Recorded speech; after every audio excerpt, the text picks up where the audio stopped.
अस्सलाम वालेकुम everyone. Anisa novel में आपका वेलकम है। नॉवल नेम है तेरे संग यारा बाय वफा शाह। एपिसोड 7। दादा साईं की सरबराही में घर के सभी अफराद नाश्ते की टेबल पर बरजुमान थे। आज तो बिहाता जोड़ों के लिए नाश्ते की टेबल पर खास इंतजामात किए गए थे। जहां अबरीश अबीहा जरमीनी की नज़रों से कंफ्यूज होती सुर्ख सी बैठी थी, वहीं जारिब और वासिम शाह रिलैक्स अंदाज में बैठे नाश्ता कर रहे थे, जबकि एक दूसरे के लिए लापरवाही दोनों की तरफ से उरुज पर थी। जबकि उनके बरअक्स जारून की नज़रें जरमीनी के खूबसूरत चेहरे पर टिकी हुई थी, जिस पर शरारती तासीर सजे हुए थे, जिन्हें देखते ही बेसाख्तगी में ही अपने आप ही उसके लब मुस्कुराए थे। जबकि उसकी मयूत को देखते दादा साईं ने अपना गला खनकारा था, जिस पर इसके साथ साथ बाकी के घर के अफराद भी मतवजा हुए थे। हमें आप सबसे बहुत ज़रूरी बात करनी है। अपने ख़ानदान को देखते वो पर शफीक लहजे में गोया हुए थे, जिस पर सभी ने अदब से सर हिलाया था। जैसा कि सभी जानते हैं कि हम अपने दोनों बड़े पोतों के फ़र्ज से खैर खैरियत से फारिग हो चुके हैं। और एक नज़र वासिम और जारिब शाह की तरफ देखते मुस्कुरा कर बोले, और माशाअल्लाह से आज शाम में इनके वलीमे की रस्म अदा की जाएगी। जिस पर सभी ने मुस्कुराते हुए सर हिलाया था। लेकिन हम इस खास दिन को कुछ और स्पेशल बनाना चाहते हैं। वह एक नज़र जारून के चेहरे की तरफ देखते रुके थे, जबकि उनके चेहरे पर खूबसूरत मुस्कुराहट थी। लेकिन वो कैसे वापस आईं? उनके खामोश रहने पर अरमगान शाह सवाल गो हुए थे। वो ऐसे कि हमने फैसला किया है कि आज शाम में वासिम जारिब के वलीमे के साथ हम अपने छोटे पोते जारून शाह का भी निकाह पढ़वाएंगे। जिस पर सभी बड़ों के चेहरे पर खुशी की लहर दौड़ गई, सिवाय मूसा शाह के, क्योंकि वो इतनी जल्दी जरमीने का निकाह नहीं करना चाहते थे। लेकिन फिर हैदर शाह के अदब में खामोशी इख्तियार कर गए। अलबत्ता बच्चे अभी कुछ कंफ्यूज थे, लेकिन साथ खुश भी।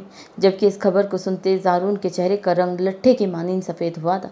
इसने एक नज़र जरमीनी की तरफ देखा था और फिर दूसरी नज़र दादा साईं की तरफ, जो इसकी तरफ देख रहे थे, जिसे देखते उसे अपनी मोहब्बत अपने हाथों से रेत की तरह फिसलती हुई महसूस हुई थी। और वो बिना कुछ कहे वहाँ से उठकर चला गया, जिसकी पुष्ट को देखते उन्होंने नफ़ी में सर हिलाया था। अलबत्ता होठों पर शरारती मुस्कुराहट थी। लेकिन दादा साईं, आपने जारून लाला की दुल्हन के बारे में तो बताया ही नहीं। उनका निकाह किसके साथ होगा? दादा साईं को खामोश होते देखकर अबरीश ने सबसे ज़रूरी सवाल किया।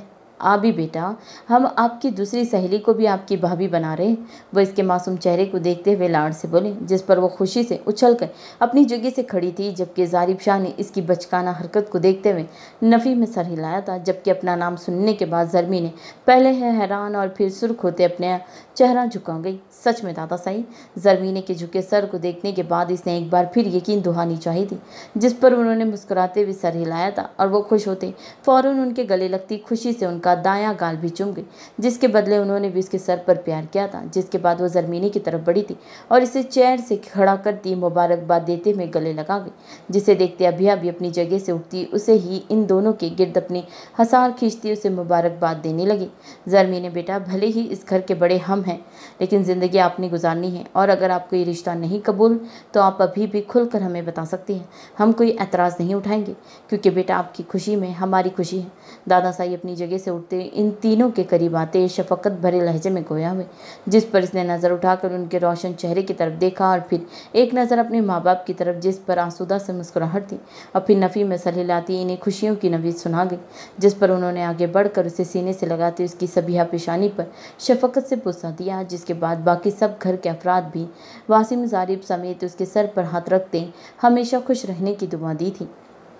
नहीं, ऐसे कैसे हो सकता है? वो सिर्फ नहीं, ऐसे नहीं हो सकता। हज़ियाने अंदाज में चीखते उस वजूद ने ड्रेसिंग टेबल पर रखी तमाम चीज़ों को गुस्से से ज़मीन पर फेंका था, जिससे उसकी कीमती सामान के साथ परफ्यूम कई बोतलें भी ज़मीन पर एक साथ गिरती छन्नाके के साथ टूटी थी, जिसकी खुशबू से एकदम पूरा कमरा मातर हो गया। लेकिन इस खुशबू के मालिक की ज़िंदगी तो पतझड़ के उस फूल जैसी थी, जिससे खुशबू के साथ साथ ज़िंदगी के सारे रंग भी निचोड़ लिए गए थे, और वो कुछ नहीं कर सका सिवाय खामोशी इख्तियार करने के।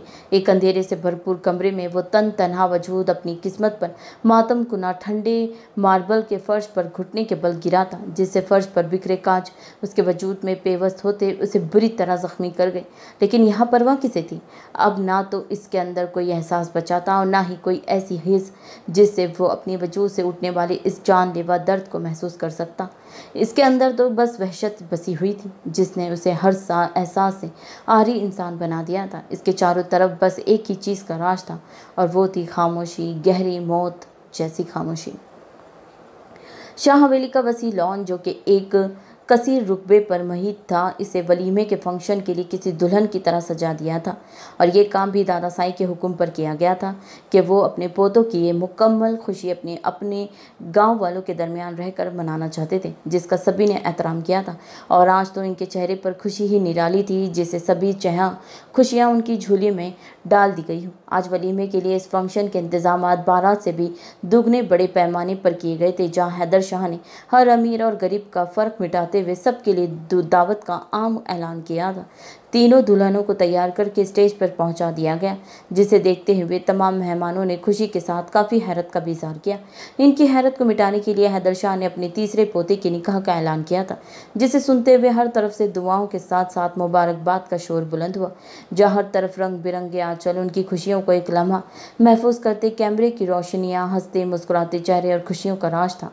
वही वासिम शाह भी नक्शा 4 पीस सूट में मलबूस अपने मेहमानों के दरमियान खड़ा मुस्कुरा रहा था। मूसा शाह और नजमा बेगम आने वाले मेहमानों का खुशी से इस्तकबाल कर रहे थे। वहीं उज़मा बेगम और अम्मा साई दुल्हनों के साथ बैठी कुछ ज़रूरी हिदायत दे रही थी। यानी हर मंजर आंखों को खैरा करने वाला, खुशियों से भरपूर था।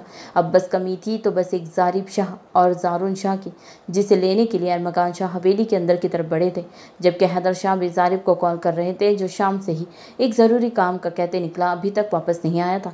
अब तो वहाँ मौजूद मेहमान में भी इसके बारे में पूछने लगे थे, लेकिन इसका फ़ोन था कि मुसलसल बंद आ रहा था, जिसने हैदर शाह की परेशानी में इजाफा किया था।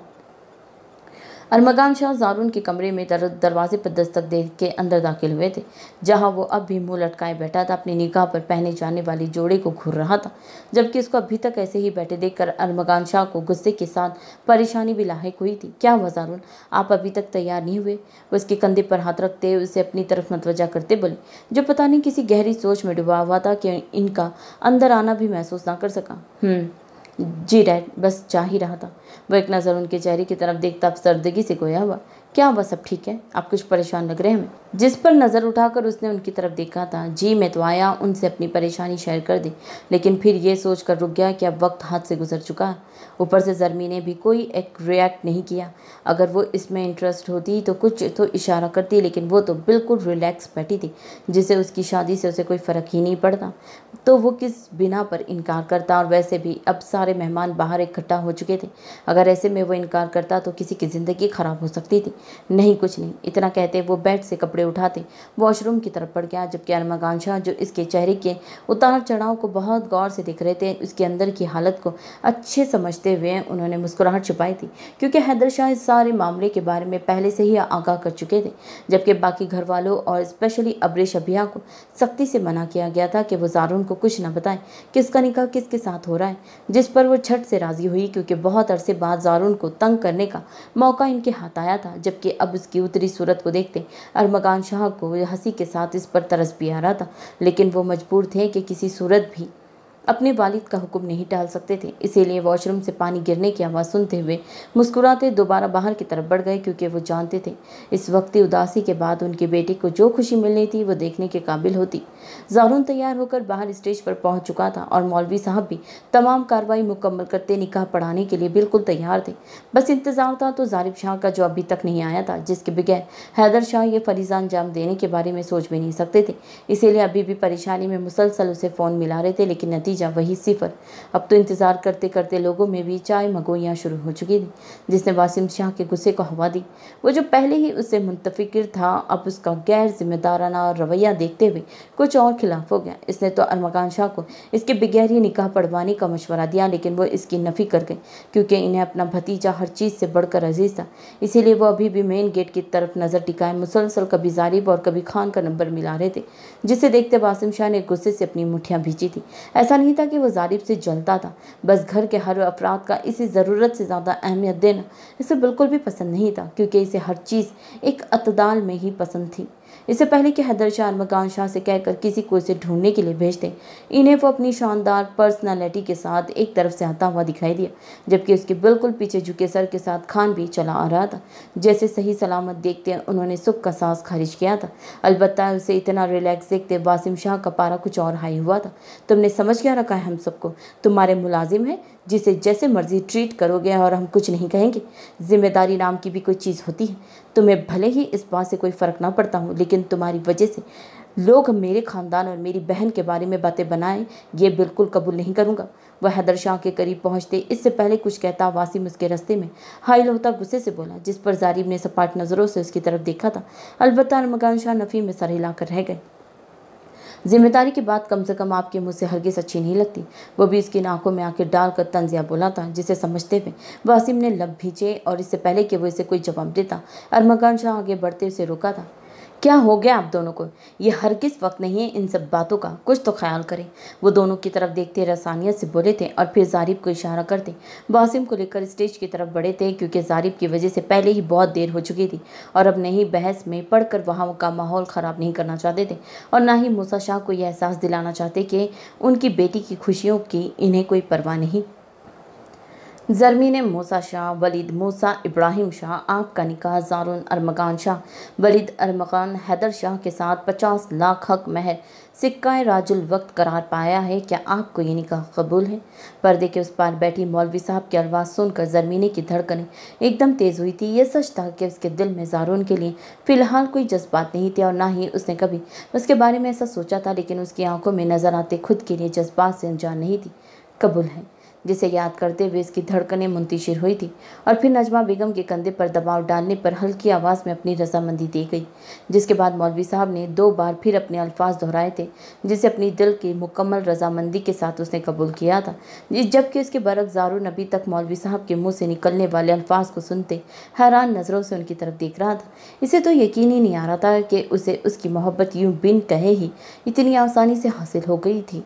होश तो तब आया जब मौलवी साहब इससे पूछने पर अरमगान शाह ने अपनी मुस्कुराहट छुपाते जोर से उसका कंधा हिलाया था, जिन्हें शिकायती नज़रों से देखने के बाद मौलवी साहब के दोबारा पूछने पर जल्दबाजी में खुश होते एक ही बार में 3 दफ़ा कबूल है कह गया, जिस पर पूरा हॉल कह-कहों से गूंज उठा।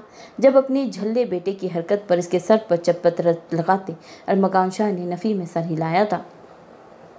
निकाह मुकम्मल होते ही हर तरफ मुबारकबाद का शोर बुलंद हुआ था, जिस पर सभी ने बारी बारी उसे गले लगाते मुबारकबाद दी थी। वासिम और जारिब शाह के गले मिलने के बाद खान ने भी उसे गले लगाते मुबारकबाद दी थी। खान लाला, यह आपके हाथ में चोट कैसे आई है? जिसे शुक्रिया के साथ कबूल करते उसने उसके हाथ पर बंधी पट्टी को देखते परेशानी से इस्तफसार किया। कुछ नहीं छोटे साईं, बस ऐसा ही। जिस पर इसने पर्दे के उस पार देखते हुए नफ़ी में सर हिलाया था और फिर सर झुकाकर पीछे हो गया। फिर कैसा लगा हमारा सरप्राइज़? जिस पर हटते ही हैदर शाह ने आगे बढ़कर उसे सीने में भींचते हुए सरगोशी की थी, जिस पर वह हैरान होता एक नज़र इनके रोशन चेहरे को देखने के बाद खुशी से उसे एक ही बार फिर सीने में भींच गया।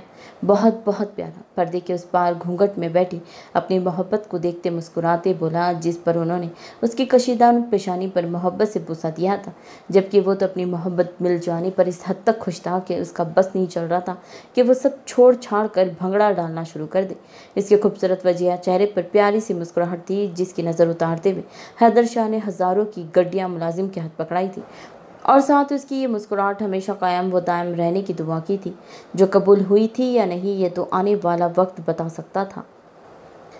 निकाह मुकम्मल होते ही दरमियान में लगा पर्दा, जो कि मुख्तलिफ फूलों की लड़ियों से बना हुआ था, उसे हटा दिया गया था, जिसके बाद एक एक करके सभी जोड़ों ने अपनी अपनी जगह संभाली थी। जब बहुत मोहब्बत और चाहत के साथ आगे बढ़कर ज़ारुन ने ज़रमीनी की तरफ अपना दायां हाथ बढ़ाया, जिसे देखते पूरा हॉल तालियों से गूंजा था, जिस पर कुछ पल देखने के बाद इसे अपना हनाई हाथ रख दिया, जिसे नरमी से थामने के बाद वो इसे लेकर सोफे की तरफ बढ़ा और मुस्कुराते हुए बरजुमान हो गया। सभी जोड़ियों को फ़ोटो शूट और रस्में अदा करने के बाद खूबसूरत शाम का बहुत लाजवाब एहतमाम हुआ था, जिसकी तारीफ़ें वहाँ मौजूद हर मेहमान के मुंह पर थी। दुल्हनों को तो इनके आराम की गर्ज से जल्द ही हवेली के अंदर पहुँचा दिया गया था। अलबत्ता दूल्हों को इनके दोस्त और करीबी कज़न ने घेर लिया, जिससे चाहकर भी वो तीनों जान नहीं छुड़वा पाए थे। जारिब वासिम के साथ अपनी सबसे छोटे और शरारती कज़न के इतनी जल्दी घोड़े चढ़ने और निकाह मुकम्मल होने से लेकर अब तक जो इसकी बत्तीसी अंदर नहीं जा रही थी, इसे खूब रिकॉर्ड का निशाना बनाया गया, जिसका उसने बिना बुरा माने बहुत ही बेशर्मी के साथ सर झुकाते हुए खैर मकदम किया था, जिस पर वासिम जारिब ने नफ़ी में सर हिलाया था। अलबत्ता अपने भाई की खुशी में वो दोनों बहुत खुश थे। देख लिया आकिब लाला, जारिब और वासिम लाला के निकाह वाले दिन जब आपने इसे पूछा था कि ये किसी लड़की को पसंद करता है तो कैसे शरीफ बच्चा बनते हुए इससे इनकार किया था, और अब देखें जब से निकाह हुआ है मोहतरम के पाँव ज़मीन पर नहीं टिक रहे। वहाँ मौजूद एक कज़न ने उसकी खुशी को देखते जुमला कसा था, जिसे सुनते उन्होंने घूर कर उसकी तरफ देखा, जिस पर वो सटपटाया था। लाला, ये जो निकाह हुआ है इसमें मेरा कोई अमल दखल नहीं, सिर्फ दादा साई की ख्वाहिश है। इनके खुद को घूरने पर वो सच झूठ मिलाता इन्हें यकीन दिलाते बोला, हाँ इतने तुम फर्माबरदार बच्चे जैसे तो जानते नहीं हम तुम्हें। वो भी इसे तिरछी नज़रों से देखते हुए तंजिया बोले थे, जिस पर ज़ारू ने कुछ और मासूम शक्ल बनाई थी। अलबत्ता वो इसकी टोंटकी पर नफ़ी में सर हिलाकर रह गए। तभी खान जारिब के लिए दादा साईं का पैगाम लेकर आया था कि वो इन्हें अपने कमरे में बुला रहे हैं। जिसके उठते ही वासिम भी ज़रूरी कॉल का कहते उठ गया था, जिसे रोकने की उन्होंने कोशिश तो की लेकिन कामयाब ना हो सके। अलबत्ता ज़ारून काफ़ी देर उन सब के हाथों जलील होता रहा।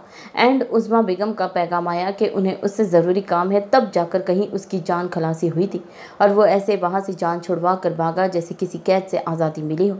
जबकि उसकी पतली हुई हालत को देखते वहाँ सब के कह कहे गूंजे थे। वो धीरे से दरवाज़ा खोलते हुए कमरे में दाखिल हुआ था जहाँ नीम अंधेरे ने उसका इस्तकबाल किया था, जिसे देखते हुए वो काफ़ी हैरान हुआ। अलबत्ता उसे बेड पर किसी वजूद के मौजूद होने का एहसास ज़रूर हुआ था। मामा ने तो बोला था कि ज़रमीने मेरा इंतज़ार कर रही है, कहीं मैं आने में देर तो नहीं कर दी, और वो बेचारी इंतज़ार करती करती सो गई।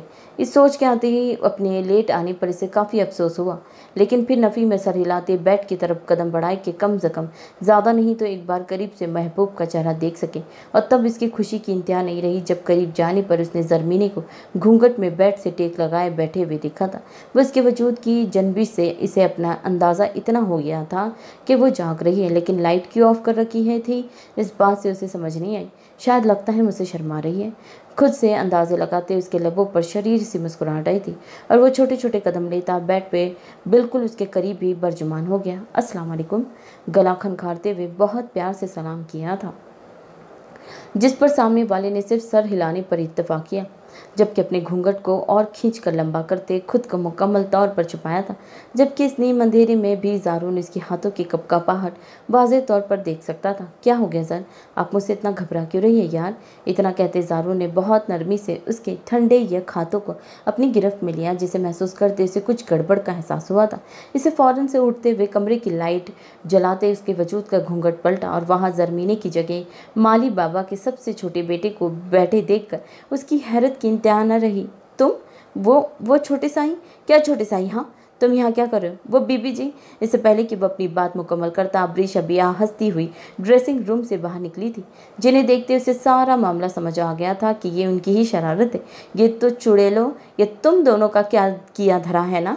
बिल्कुल, अभी इतराते हुए बोली जैसे कोई बहुत ही ज़बरदस्त काम अंजाम दिया हो। जबकि उनकी बेनियाजी को देखते वो जल भुनी तो गया था। अब तुम लोग शराफत से मुझे बता ही दो कि मेरी दुल्हन कहाँ है, या फिर तुम लोगों की शिकायत मम्मा से लगाऊं? आप जिससे मर्जी शिकायत लगा लें, लेकिन इतनी आसानी से तो हम आपको ज़र का पता नहीं बताएंगे, इसीलिए आपको जुर्माना भरना पड़ेगा। इसके बाद के जवाब में अब के अबरी शरारत से गोया हुई। क्यों? कल तो तुम लोग अब बहुत बड़ी बड़ी बातें कर रही थी, हमारी शौहर बहुत अमीर हैं, हमें तुम्हारे पैसों की ज़रूरत नहीं वगैरह वगैरह, और आज फ़कीरनियाँ बनकर मांगने के लिए आ गई हूँ। जाओ, माफ़ करो, कुछ नहीं मिलने वाला तुम लोगों को। जिस पर उन दोनों ने उसे घूरा था। सोच लो एक बार फिर, तुम्हें आज अपनी दुल्हन का चेहरा देखना है या नहीं? उसके चेहरे की तरफ देखते अबिया वार्निंग देने वाले अंदाज में बोली, जिसे समझते हुए इसने इसे घूरा था, जिस पर दोनों ने दांतों की नुमाइश की थी। क्या चाहती हो तुम लोग? आखिर मजबूरी के तहत ज़ारून को ही हार माननी पड़ी और वो चिढ़ते हुए बोला, ज़्यादा कुछ नहीं, क्योंकि हमें पता है आप गरीब हैं, बस एक अच्छे से होटल में निकाह की ट्रीट मंजूर है? मंजूर है। अब्रिश की बात पर वो सर हिलाते हुए बोला, जिस पर दोनों ने याहू का नारा लगाया था, क्योंकि फितरतन इस मामले में ज़ारून बहुत कंजूस था और इसकी जेब हल्की करने का मौका बहुत ही कम ही उनके हाथ आता था, जिसे वो गंवाना नहीं चाहती थी। अच्छा, अब बता दो ज़र कहाँ है?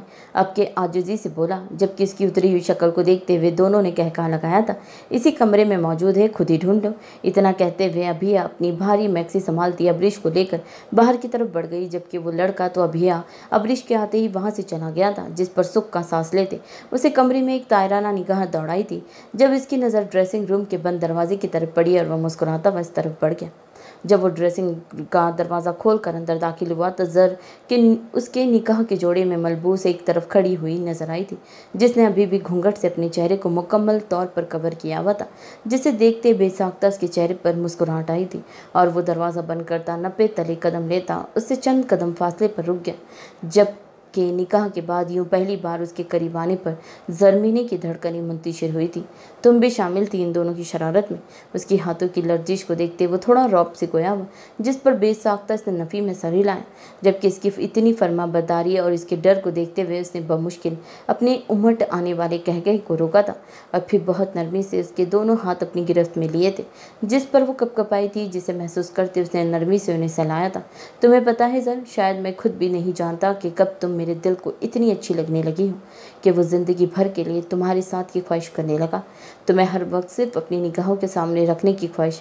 मुझे पता ही ना चला कि कब तुम मेरे लिए मेरी सांसों की तरह ज़रूरी हो गई कि जिसे एक पल के लिए ना देखूं तो रुकने को लगती है। और आज सुबह जब दादा साईं ने कहा कि वो मेरा निकाह करवाना चाहते हैं, मुझे एक पल के लिए लगा जैसे मैंने तुम्हें हमेशा के लिए खो दिया। तुम सोच भी नहीं सकती कि वो लम्हा मुझ पर किसी क़यामत की घड़ियों से कम नहीं थे, लेकिन शुक्र अल्लाह पाक का कि उन्होंने तुम्हें हमेशा के लिए मेरे नसीब में लिख दिया। मैं तुम्हें बता नहीं सकता कि मैं इस वक्त कितना खुश हूँ। तुम सिर्फ मेरी हो, यह एहसास कितना खुशकिन है मेरे लिए। अब तो बस यही दुआ है कि मेरी आखिरी सांस तक ये बंधन यूं ही कायम रहे। वो इसके झुके सर को देखते हुए बहुत नरमी और मोहब्बत से अपने एहसासात बयान कर रहा था। क्या कुछ नहीं था इन अल्फाजों में, मोहब्बत, इज़्ज़त, चाहत, जिसे सुनते हुए बेसाख्ता ज़रमीनी को अपनी किस्मत पर रश्क हुआ था। जिसके बाद ज़ारून ने उसके हाथों को छोड़ते हुए अपनी दोनों हाथ से उसका घूंघट उठाया था और इसे ऐसा लगा जैसे लम्हे थम गए हो, और वो महबूत होकर उसके खूबसूरत चेहरे की तरफ देखने लगा, जिसने अपनी झुकी हुई नज़र अभी भी नहीं उठाई थी। उसकी नज़रें इसकी पेशानी पर सजे झूमर से होती उसकी छोटी सी सतवान नाक में सजी नथनी पर आई थी, और फिर वहाँ से होते उसके रेड लिपस्टिक से सजे भरे भरे होठों पर, और इसकी थोड़ी सी फिसलती हुई बिल्कुल इसकी ब्यूटी बोन के करीब दिल पर रुकी थी, जिसे इसने आज पहली बार देखा था, जो इसका दिल बुरी तरह धड़का गया। वाइट कुर्ती शरारे के साथ लाल दुपट्टे में सजी सवरी खड़ी वैसे जन्नत से आई कोई हूर लगी। फिर बेसाख्ता आगे होते बहुत अकीदत और मोहब्बत के साथ उसकी पेशानी पर अपनी मोहब्बत की पहली महर सब की थी, जिस पर ज़रमीने को अपनी टांगों से जान निकलती हुई महसूस हुई। इसे बेसाख्ता ही उसकी शर्ट को अपनी मुट्ठियों में भींचा था, जिससे वो इसके और भी करीब आ गई थी कि ज़ारून को इसकी बढ़ती धड़कनों का शोर साफ सुनाई देने लगा था, और वो मुस्कुराते हुए इससे दूरी बना गया, जबकि अपनी छोटी सी जसारत पर उसके सुर्ख हुए चेहरे को देखते हुए इसका दिल इससे मज़ीद शरारतों पर उकसाने लगा, जिस पर मुश्किल बंद बांधे खुद को रोका, जबकि इसके पीछे होने पर ज़रमी ने शर्म व हया के बोझ से झुकी अपनी भारी होती पलकों को उठाकर उसकी तरफ देखा था। वो जो अपनी आंखों में हजार चाहत के दीप जलाए उसकी ही तरफ देख रहा था, जिस किताब ना लाते हुए वो दोबारा नजरें झुका गई, जिसे देखते ज़ारून ने कहका लगाया था, जबकि उसको हंसते देखकर ज़रमीने ने हैरत से सर उठाते सवालिया नज़रों से देखा। यार क्या हो गया तुम्हें? तुम कब से यूँ शर्माने लगी, वो भी मुझसे? मैं वही ज़ारून हूँ, रिश्ता बदल जाने से हमारी दोस्ती नहीं बदल जाएगी, और ना ही मैं तुम्हें तंग करना छोड़ूंगा। पता है तुम्हें शर्माते देख मुझे कैसी फीलिंग आ रही है? तुम्हें ऐसे देखकर मेरा दिल बेईमान हो रहा है, और अगर फिर मुझसे कोई ऐसी वैसी हरकत सरसर्द हो गई तो इसकी जिम्मेदार तुम खुद होगी। हल्के फुल्के लहजे में बात शुरू करते आखिर में उसके थोड़ा करीब होता गंभीरता से बोला, जिस पर वो सटपटाती उससे दूरी बना गई, जबकि अपनी सरमई आंखों से उसे देखते हुए घुरी से नवाजा था, जिस पर ज़ारून ने दोबारा कहका लगाया। मेरे ख्याल से बहुत हो गई मुँह दिखाई, और वक्त भी बहुत ज़्यादा हो गया, तो आपको यहाँ से जाना चाहिए। वो अपनी सारी शर्म हया एक तरफ रखती अपनी पुरानी टोन में वापस आती बोली, और साथ ही कदम बाहर की तरफ कदम बढ़ाए, जबकि उसकी बेमुरवती को देखते हुए ज़ारून का मुंह हैरत से खुल गया, और फिर नफ़ी में सर हिलाते मुस्कुराते वो भी उसके पीछे आया। वो उसकी सरगोशी पर तेज़ होती धड़कनों को संभालती अपनी शर्म को गुस्से के लबादे में छुपाते बमुश्किल खुद को कंपोज करते हुए जल्दबाजी में बाहर की तरफ बढ़ी थी, जब बेध्यानी में खुद के कपड़ों में उलझकर इससे पहले के मुंह के बल गिरती पीछे आते ज़ारून ने उसे अपने हसार में लेते गिरने से बचाया था, और इसकी बंद आंखों को देखते हुए इसके लब मुस्कुराए, जबकि खुद को महसूस करके उसने अपनी आंखें खोली थी, जब उसकी सरमई आंखें सीधी ज़ारून की ब्लैक शोक रंग जर आंखों में से टकराई थी, जिनमें उसके लिए जज्बात का समंदर मौजूद था। जब इसकी कुर्बत पर धड़कनों ने अलग शोर मचा रखा था। दिल में जागते इस नए रिश्ते और अपनी मलकियत का एहसास करते वो झुका और इसके सुर्ख अपनी कुर्बत की वजह से तपते गाल पर अपने दहकते हुए लबरक गया, जबकि इसकी जसारत पर ज़रमीनी की आंखें हैरत से फैल गई, जिन्हें बारी बारी नरमी से छूते ज़ारून ने उसके कान के पास झुकते सरगोशी की थी। अपने नए नए बनने वाले मजाजी खुदा से बदतमीजी करने की सज़ा मिली है तुम्हें। सोचो अगर मैं यहाँ ना होता तो तुम्हारा क्या बनता। जबकि उसकी बात पर ज़रमीनी ने हैरान नज़रों से उसकी तरफ देखा। कब की मैंने बदतमीज़ी? उसके हज़ार से निकलते हुए हैरानी से पूछा। अभी थोड़ी देर पहले जो कमरे से निकल जाने का बोला, इतनी जल्दी भूल गई? कितने बड़े झूठे हैं आप। सिर्फ वक्त का एहसास दिलाया, ना कि निकल जाने को बोला। इसका मतलब तुम नहीं चाहती मैं यहाँ से जाऊँ। इसके बाद से अपनी बात का मतलब निकालते वो बोला और साथ आराम से बेड पर बरजुमान हो गया। जबकि इसको आराम से बेड पर बरजुमान होते और इसकी बात सुनते ज़रमीनी ने हौनक चेहरे से उसकी तरफ देखा था, जो की बातों को खुद ये उल्टे मतलब अक्सर किए जा रहा था। यह आप कैसी? वो इसके थोड़ा करीब आती उससे पहले कि अपनी बात मुकम्मल मतलब उसे समझाती, ज़ारू ने उसे एक हाथ से पकड़कर अपनी तरफ खींचा था, जिस पर वो अपनी तवाज़ुन बरकरार ना रख सकी और लहरा कर उसके ऊपर आ गिरी। जब वो इसे बेड पर मुंतकिल होते उसे खुद पर हावी हुआ। वो ज़रा झुकते हुए उसकी गर्दन पर नज़र आते तिल पर अपने होंठ रखे थे, जिससे ज़रमीनी को अपने वजूद से जान निकलती हुई महसूस हुई और वो तड़प कर इसके कंधों को थाम गई। लेकिन ज़ारून तो इसके नरम लम्स में खोया मुकम्मल इस पर अपनी शिद्दत निछावर करने लगा, जिस पर वो ना चाहते हुए भी अपनी आंखें बंद कर गई। उसकी गर्दन को मुकम्मल अपने लम्ब से भिगोने के बाद वो इसकी ठोड़ी को होठों से छूते चेहरे की तरफ आया था और इससे पहले कि वो इसके होठों पर झुकता, ज़रमीनी ने उसके लबों पर हाथ रखते उसे रोका था। नहीं प्लीज़, ये सब ठीक नहीं। वो बामुश्किल उसकी कुर्बत की वजह से फूलती सांसों को संभालती अटकते हुए बोली, जिस पर ज़ारून ने मोहब्बत से उसकी नरम हथेली को चूमा था, जिस पर वो फ़ौरन से उसे पीछे कर गई। मुझे अपनी लिमिट्स बहुत अच्छे से पता है जाना, इस बात की आप टेंशन बिल्कुल मत लें। बस कुछ पल के लिए आपको महसूस करके अपनी मोहब्बत अपनी दस्तरस में होने का यकीन करना चाहता हूँ। इसके डर को समझते हुए बहुत नरमी के साथ उसके सुर्ख वो नरम नाजुक गाल को सहलाते हुए बोला, जिस पर उसने उसकी आंखों में देखा था। फिर उसकी चाहत को देखती धीरे से अपनी आंखें बंद कर गई। जैसे उसकी रजामंदी जानते वो झुका और इस पर अपनी नरम गिरफ्त जमाते बहुत नरमी और मोहब्बत से उसे महसूस करने लगा। और वो जैसे जैसे वक्त बढ़ता जा रहा था उसके लम्स में नरमी के साथ शिद्दत भी आती जा रही थी, जिससे ज़रमीनी की बंद आंखें नम हुई थी। और जब ज़ारून को लगा वो अब बिल्कुल सांस नहीं ले पा रही तो आराम से पीछे हट गया। बहुत गौर से उसका चेहरा देखने लगा, जिसके आज़ादी बकशने पर अब गहरे सांस लेती अपनी बिखरी सांसें संवार रही थी। बस चंद ही पलों में इसे ज़रमीनी की हालत बुरी तरह बिगाड़ दी थी, जिसे देखते उसे शरारत से लब दबाया था। ऐसे काम नहीं चलेगा, दादा साईं से कहकर रुखसती जल्दी करवानी पड़ेगी। इसे अपने हसार से आज़ाद करते उठकर बैठता अपने बालों में हाथ फेर कर नफ़ी में सर हिलाते बोला, जिसे सुनते ज़रमीनी ने हैरत से फ़ौरन अपनी आंखें खोली थी, जिसे देखते इसने शरारत से एक आंख विंक की थी। जबकि उसका मतलब समझते हुए ज़रमीनी ने शर्म से सुर्ख पड़ते पास रखा पिल्लो उठाकर उसे मारा था, जिसे कैच करते वो इसकी पतली हुई हालत को देखता जानदार कहका लगा गया। जबकि इसकी मायने खेज नज़रों से बचने के लिए बेड पर रखे कंफर्टर को ऊपर खींचते हुए खुद को मुकम्मल तौर पर छुपाया था। आपको क्या लगता है ये आपकी हिफाजती इक़्तिदाम मुझे आपके करीब आने से रोक सकते हैं? तो ऐसा बिल्कुल नहीं है। उसके चेहरे से कंफर्टर को खींचते हुए मायने खेजे से गोया हुआ, ज़ारून प्लीज़। जबकि इसको दोबारा खुद के करीब आते देखकर वो इल्तिजाई लहजे में गोया हुई, जिस पर वो नरमी से मुस्कुराया। अच्छा रिलैक्स रहो, कुछ नहीं कर रहा। बस एक बात याद रखना कि अब से तुम सिर्फ मेरी हो और कभी तुम्हें खुद की तरफ से लापरवाही बरतते हुए ना देखूं। समझ आई मेरी बात? एकदम ही उसका लहजा और टोन बदली थी। उसके गाल को नरमी से सहलाते शिद्दत पसंदी से गोया हुआ, जबकि आंखों में भी अजीब सा तासीर था, जिसे देखते हुए वो हैरान काफ़ी हुई थी, क्योंकि ज़ारून का ये रूप इसने पहले कभी नहीं देखा था। वो फिर इसकी नज़रों को खुद पर जमी देखकर धीरे से हाँ में सर हिला गई। गुड कर उसके गाल को नरमी से सहलाते हुए उसकी पेशानी पर धीरे से लबरकता उठ गया, जबकि ज़रमी ने पीछे उसकी चौड़ी पुश को दरवाजे से बाहर निकल जाने तक परसोच नज़रों से देखा था। लेकिन कुछ समझ ना आते ही सर झटकते हुए उठती कपड़े चेंज करने के लिए दोबारा ड्रेसिंग की तरफ बढ़ गई। उस्मा बेगम ने हैरत से इन दोनों को ज़र के कमरे से निकलते देखा था। वो तो समझ रही थी कि ये दोनों अपने अपने कमरे में मौजूद होगी, लेकिन फिर उनके चेहरे पर शरारती मुस्कुराहट देखते सब समझ गई कि ज़रूर ज़ारून को तंग करके आ रही है, जिस पर उन्होंने इन दोनों को मसनूई घुरी से नवाजा था, जिस पर उन्होंने मुस्कुराते मोहब्बत से उन्हें गले लगाया और फिर इन्हें अपनी निगरानी में लेकर कमरे तक छोड़ने आई थी और साथ साथ इन दोनों को शादीशुदा जिंदगी के तौर तरीके और ऊंच नीच समझाने का सेशन भी जारी रहा था। पहले अबिया को वासिम और उसके कमरे के बाहर छोड़ते हुए वो इसकी पेशानी पर प्यार करते खुद अबरीश को लेकर ऊपर जारिब के पोषण की तरफ बढ़ गई, जबकि उनकी मोहब्बत और बातों को याद करते अभी तक अबिया के लब मुस्कुरा रहे थे जब वो दरवाज़ा खोलकर अंदर दाखिल हुई। लेकिन खाली कमरे को देखते हुए इसकी मुस्कुराहट सिमटी थी और बेसाख्ता उसे कल का रात वाकया याद आया, कैसे शादी की पहली रात वासिम उसे अकेला छोड़कर चला गया था।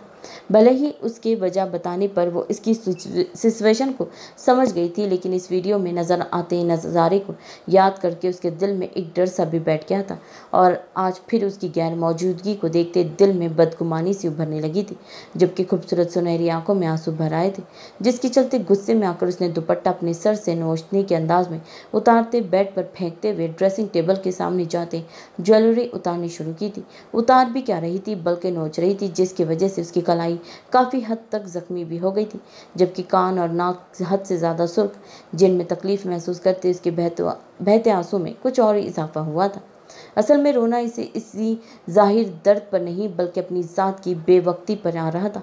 आज शिद्दत से उसे अपनी माँ बाप याद आए थे और इसने गुस्से में ड्रेसिंग टेबल पर हाथ मारा, जिससे उस पर मौजूद चीज़ें ज़मीन पर गिरी थी। वासिम जो कमरे की बालकनी में मौजूद ज़रूरी कॉल अटेंड कर रहा था, कमरे में होते शोर सुनते फ़ोन डिसकनेक्ट करता अंदर दाखिल हुआ और हिचके उसके साथ रोते और चीज़ें उठा उठा कर फेंकते देखकर आगे बढ़कर अपने हसार में ले गया, जिस पर वह एहतजाज करती खुद को इससे छुड़वाने की कोशिश करती उसके हाथ झटकने लगी। क्या हो गया?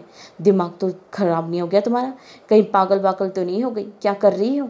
इसके झंझोड़ते हुए होश में लाने की कोशिश करता वो गुस्से से बोला, जिस पर उसने अपनी रोने की वजह से सुर्ख हुई नज़रें उठाकर उसकी तरफ गुस्से से देखा। हाँ, हो गई हूँ पागल, लेकिन आप यहाँ क्या कर रहे हैं?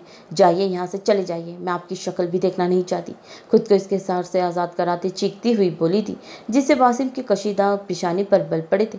अलबत्ता अभिया ने अपना रुख पलटते हुए दोबारा फूट फूट कर रोना शुरू कर दिया था, जिसे देखते वो थोड़ा नरम पड़ा, फिर नरमी से उसका रुख बदलते हुए अपने सीने से लगाते चुप करवाने की कोशिश करने लगा, लेकिन वो थी कि चुप होने का नाम ही नहीं ले रही थी। पता नहीं अपने अंदर कब से इस जमा गुब्बार आंसुओं के जरिए निकाल रही थी। काफ़ी देर गुजरने के बाद जब वो चुप न हुई तो इसका चेहरा अपने सीने से निकालते हुए बहुत नरमी से उसके आंसू साफ किए। क्या हुआ है? किसी ने कुछ कहा है तुम्हें? क्यों ऐसे रो रही हो? उसके खूबसूरत चेहरे को देखते जिसमें रोने की वजह से सुर्खियां घुली हुई थी नरमी से गोया हुआ, जिससे एकदम वो होश में आई थी। फिर खुद को कंपोज करती उसके नरम गिरफ्त से निकलते हुए नफ़ी में सर हिला गई। नहीं, कुछ नहीं, सपाट लहजे में बोलते इसे इग्नोर करके वहाँ से वॉशरूम जाना चाहा। जब वासिम शाह ने उसके दाएं बाजू पर गिरफ्त जमाते उसे अपनी तरफ खींचा था। अच्छा, कुछ नहीं, लेकिन रो तुम ऐसे रही थी जैसे तुम्हारा कोई अपना मर गया हो। खुद को इग्नोर करने पर अब कि वो गुस्से से धाड़ते बोला, जिस पर अभिया ने उसे घूरी से नवाजा। अब वो इसे क्या बताती कि वो इसकी वजह से रो रही थी, जिसका पहले ही दिमाग 7वें आसमान पर था, कुछ और ऊंचा हो जाता। जब मैं आपको कह रही हूँ कि कोई बात ही नहीं है, मैं बस वैसे ही। इससे पहले कि वो अपनी बात मुकम्मल करती वो इसके लबों पर झुकते हुए इसकी बोलती बंद कर गया। वो जो इसकी झूठ बोलकर बात छुपाने पर गुस्सा आया था वो निकालने लगा। अभिया ने उसके सीने पर दोनों हाथ रखते हुए उसे खुद से दूर धकेलना चाहा, जिस पर वो पछताई थी, क्योंकि वो इसके दोनों हाथों को अपनी गिरफ्त में लेते पुष्प पर सख्ती से बांधते अपने अमल में और शिद्दत ले आया था और अच्छी तरह उसकी सांसें बिखेरने के बाद पीछे हटा, जिस पर अभिया गहरा सांस लेते गुस्से से उसकी तरफ देखा था, जिसका कोई असर लिए बिना इसने एक झटके से उसे अपनी गोद में उठाया और बेड की तरफ बढ़ने लगा, जिससे उसके इरादों को समझते अभिया की आंखें हैरत से फैल गई थी। छोड़े मुझे, ये क्या कर रहे हैं आप? उसकी गोद में हाथ पैर चलाती उतरने की कोशिश करती गुस्से में बोली, क्यों तुम बच्ची हो जो नहीं जानती कि मैं क्या चाहता हूँ? इसे बेड पर उतारते हुए उस पर हावी होता मायनी खेजी से गोया हुआ, लेकिन अभिया ने कुछ कहना चाहा जब इसने दोबारा झुकते हुए उसकी सांसों पर अपना कब्जा जमाया था। एक लफ्ज़ नहीं सुनूंगा मैं, उसके लबों को आज़ादी बख्शते हुए नरमी से सहलाते हुए और फिर बिना वक्त ज़ाय किए उसकी गर्दन में झुका था और अपने लम्ब से भिगोने लगा, जबकि उसके हुक्म चलाने वाले अंदाज को देखते अबिया को गुस्सा तो बहुत आया और जी में आया कि उसे झटक दे, लेकिन फिर उसके नरम लम्स को और उज़्मा बेगम की बातों को याद करते ना चाहते हुए भी खामोशी इख्तियार कर गई। वासिम ने उसे थोड़ा ऊपर उठाते हुए एक झटके से उसकी मैक्सी की जिप खोली थी, फिर उसे कंधे से सरकाते हुए वहां अपने भीगे दहकते लब रखे, जबकि अभिया उसकी गर्दन में बाजू हायल करती आंखें बंद करके जैसे उसे मुकम्मल तौर पर इजाज़त दे चुकी थी, और इससे पहले कि वो अपने और इसके दरमियान हायल पर्दे की तमाम दीवारें गिराता साइड टेबल पर रखा हुआ उसका फ़ोन रिंग हुआ था, जिसका वासिम ने कोई खास नोटिस नहीं लिया। अलबत्ता अभिया ने उसका कंधा हिलाया था, जिसके वजूद के नरम लम्स में मुकम्मल तौर पर खो चुका था, जबकि इसके डिस्टर्ब करने पर वासिम ने नागवारी से चेहरा उठाकर उसकी तरफ देखा। वो आपका फ़ोन बज रहा है, बमुश्किल अपनी बिखरी सांसों के दरमियान बोली थी। बजने दो। इतना कहते वो दोबारा इस पर झुकने लगा जब फ़ोन दोबारा रिंग हुआ था, जिस पर वासिम ने अभिया के साथ साथ फ़ोन को भी घुरा था। अलबत्ता अभिया ने लब दबाकर मुस्कुराहट छुपाई थी और वासिम ने हाथ बढ़ाकर फ़ोन उठाया, जिस पर उसके पीए का नंबर ब्लिंक हो रहा था, और फिर एक नज़र अभिया की तरफ देखते गहरा सांस खींचते हुए उठ गया, जिसके उठते ही अभिया ने अपनी हालत के पेश नज़र कंफर्टर खींचते हुए खुद को इसमें छुपाया था, जिस पर वो मुस्कुरा कर नफ़ी में सर हिला गया। ऐसा करो, तुम कपड़े चेंज कर लो, मैं आता हूँ कुछ देर में। जिस पर इसने सर हिलाया था, जिसे एक नज़र देखने के बाद वासिम फ़ोन अटेंड करता कमरे से मुंसलिक स्टडी रूम की तरफ बढ़ गया। बन गया बेवकूफ़ दुनिया का मशहूर और अक्लमंद बिजनेस टाइकॉन वासिम शाह। नीम अंधेरे कमरे में उसका जताती कहकहा गूंजा था, जिसका साथ मारूफ हसन के नुस्वानी कहने भी दिया था। उफ, बहुत मुश्किल था इसे खुद पर यकीन दिलाना, मासूम होने का ढोंग करना, हर वक्त आंखों में छोटे झूठे आंसू लेकर उसे अपनी तरफ माइल करना। अपनी नीली आंखों से घूरता तो ऐसे था जैसे आंखों से जान लेने का इरादा रखता हूँ, लेकिन सामने भी दुनिया की हसीन और टैलेंट लड़की मारूफ हसन खड़ी थी। आखिर अपने पीछे पागल करके ही छोड़ा, वो एक अदा से इतराते हुए बोली, जिस पर सोफे पर बरजुमान इस वजूद ने मुस्कुराते हुए तायद में सर हिलाया। मिस हसन, आप टेंशन ना लें, मैं आपसे इस हफ्ते शादी करूंगा, आपको अपना नाम देकर तहफ़्फ़ुज़ दूंगा, मेरे होते हुए आपको परेशान होने की ज़रूरत नहीं। वो मुंह बनाकर वासिम की नकल उतारते बोली, जिस पर सामने बैठे वजूद ने कहका लगाया था, सच में तुमने कमाल कर दिया, आधे से ज़्यादा काम तो हमारा हो गया। बस एक बार वो तुमसे शादी कर ले, फिर देखना कैसे मैं हैदर शाह के शहजादे को बिखेरता हूँ।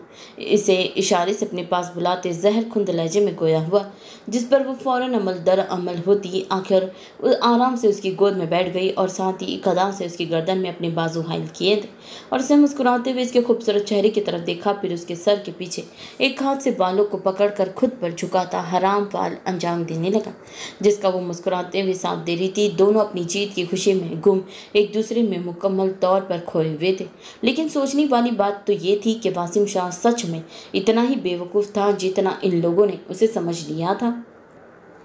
हाँ बोलो, वह स्टडी रूम के दरवाजे को बंद करते हुए सपाट लहजे में बोला, सर वो मिस हसन बिना बताए कहीं चली गई। क्या मतलब, कहाँ चली गई? वो तो तुम्हारी जिम्मेदारी थी ना, तो इसे ऐसे कैसे पता बिना बताए चली गई?